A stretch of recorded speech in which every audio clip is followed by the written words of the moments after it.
Coordinated ang strikes ng US at Israel laban sa Iran. Pag-usapan natin. Bakit importante maging alerto kapag major powers gumalaw ng sabay? Kasi kapag isang bansa lang gumalaw, may tensyon. Pero kapag dalawa o higit pa ang nag-align, ibig sabihin, may positioning, may shared interest, may strategic calculation. At sa geopolitics, alignment is power. Kapag may alignment, may block. Kapag may block, may pressure. At kapag may pressure, markets react. Hindi lang ito military. Kapag may coordinated move, oil traders react. Currency markets react. Defense stocks react. Shipping routes adjust.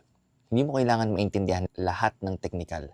Kailangan mo lang maintindihan when states reposition, markets reposition.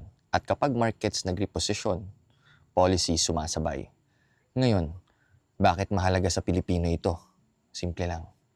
Tumaas ang oil, tataas ang gasolina. Tumaas ang gasolina, tataas ang pamasahe. At ang delivery cost at ang presyo ng bilihin. Dito agad-agad dramatic, pero gradual. At minsan, doon tayo nahuhuli.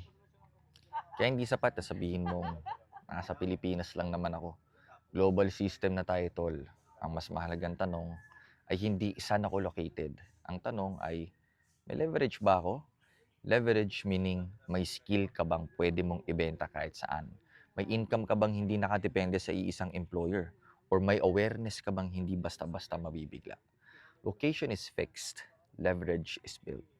Sa panahon ng gumagalaw ang powers, may dalawang reaksyon. Una, wala akong magagawa. Pangalawa, ano ang pwede kong i-adjust? Ang pangalawa, ito yung builder mode. At hindi kailangan may million ka. Pwede mong simulan sa pag-aaral ng market basics, pagkontrol ng gastos, pag-build ng skill at pag-intindi kung paano gumagalaw ang global ripple. Hindi para yumaman agad, para hindi maging fragile.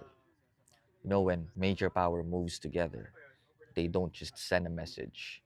They reshape incentives. Ang tanong lang, may leverage ka ba o nakaangkla ka lang sa isang sistema na pwedeng magbago anytime? Sa sunod, pag-usapan natin kung paano inuulit ng history ang ganitong pattern.